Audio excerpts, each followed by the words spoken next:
Okay, this is an ungodly mess.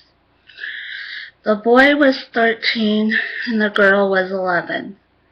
That was entirely too old to be cared for by a babysitter. They had told their mother at the beginning of summer vacation.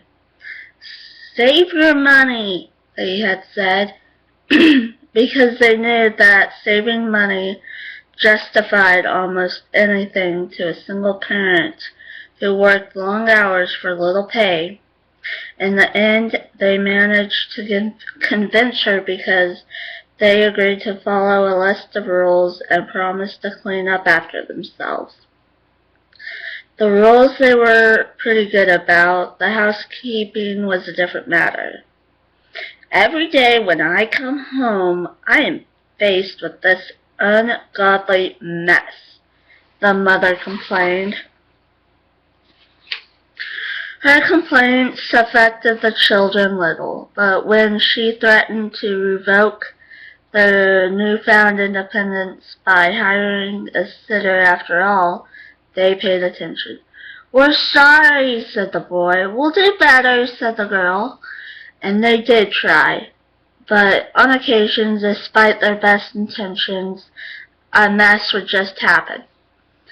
One day they made a triple-decker peanut butter and jelly sandwiches for an afternoon snack. When they were finished, they looked around the kitchen and saw that there were breadcrumbs littering the floor and smears of grape jelly on the counter. This is no good, said the girl. I suppose we have to clean it up, agreed the boy. He handed his sister the dustpan, pan, and a broom, and took the dishcloth off its hook, so that he could wipe up the counter.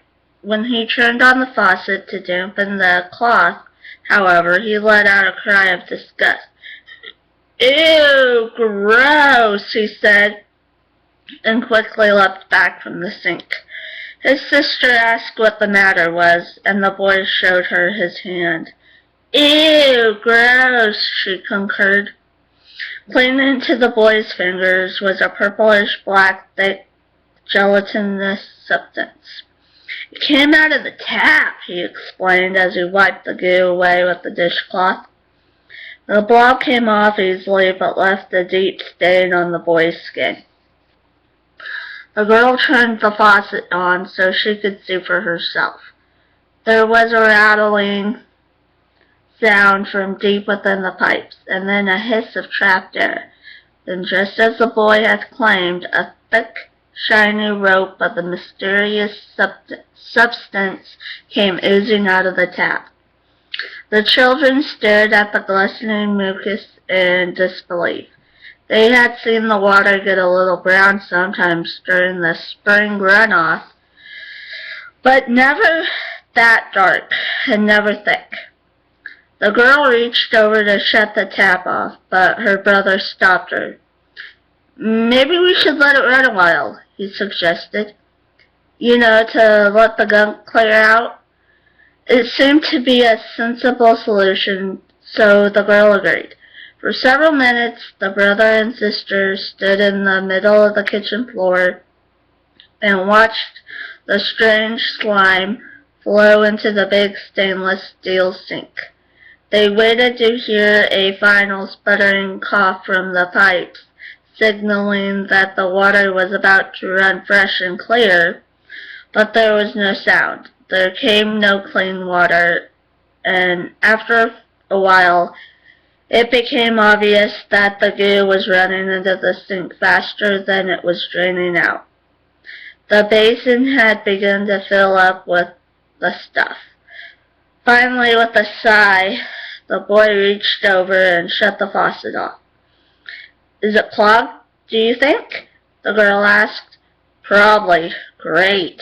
That's one more mess to clean up, said the boy.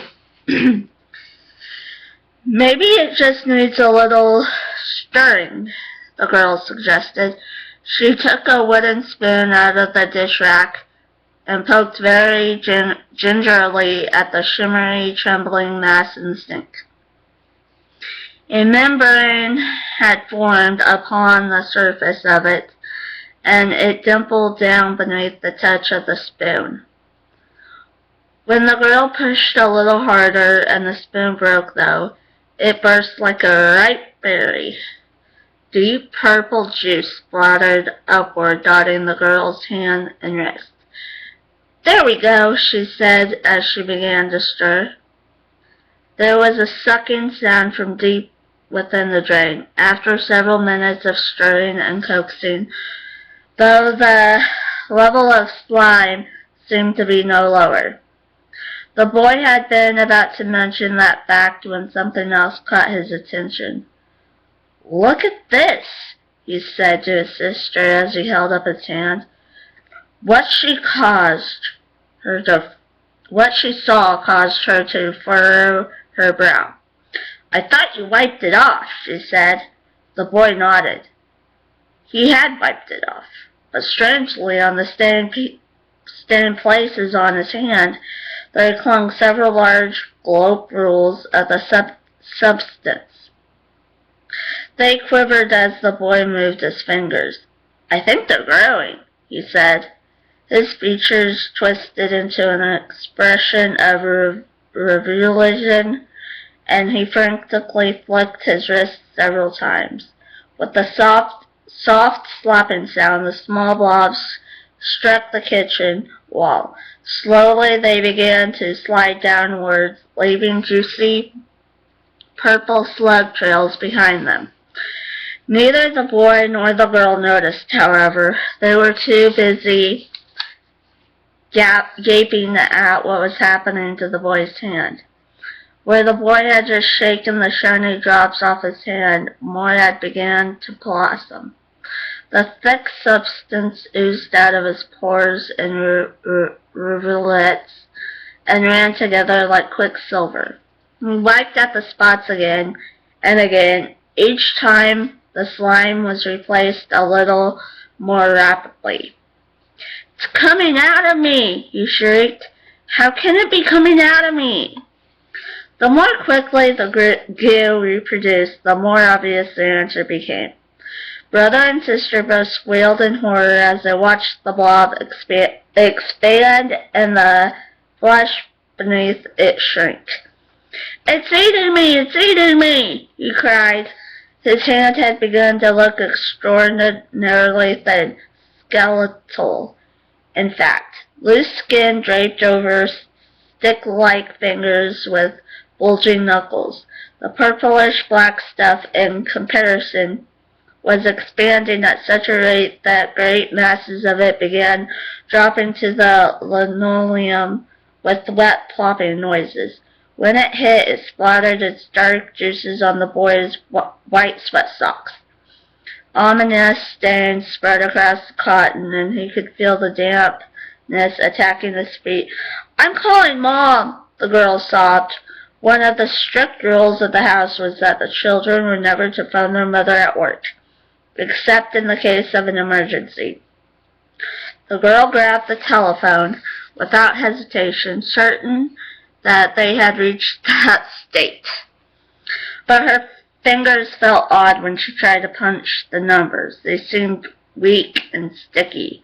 The girl pulled her hand away from the phone and was sickened to see that the pads of her fingers remained glued to the handset. In place of fingertips, she had developed open sores that dripped something too thick and dark and oily to be blood. I can't," she tried to say, but suddenly speech had become difficult. Her tongue had, without warning, become soft and useless. I know," responded her brother, but the words came out as wet, guttural noises with no meaning.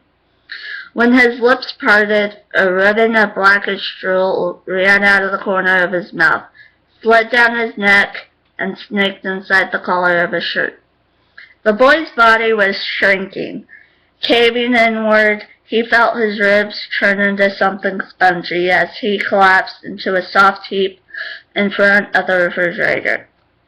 He looked helplessly up at his sister. who was clinging to a kitchen stool and making wet, smacking noises. With every struggling motion, her eyes met his, and for a moment he thought she was crying. Then he realized that it was a trickle of slime seeping out of her tear duct. Within 10 minutes of turning on the faucet, even though clothing was gone, in its place was a large, slithering mound of dark gelatin. With great sucking sounds, it dragged itself laboriously across the kitchen floor and squished behind the appliances where it would wait until another came to join it. The mother arrived home at 6 o'clock as usual. She took one look around the kitchen and shook her head in disappointment. The peanut butter and jelly jars sat open on the countertop, and the bread had been unwrapped and left to turn stale. Crumbs littered the small formica table. Worst of all, though, dark purple smears of grape jelly covered the counter, the sink, and even the floor. The mother took off her coat, sighed, and rummaged in the cabinet beneath the sink for a sponge. "What an ungodly mess," she muttered as she turned on the faucet. Well, that was the ungodly mess from Campfire Ghost Stories that I have a book of, obviously. So, like, subscribe if you like the story, and comment in the comment section if you want me to continue reading out of my book, or, doing something else. Thanks, and peace out.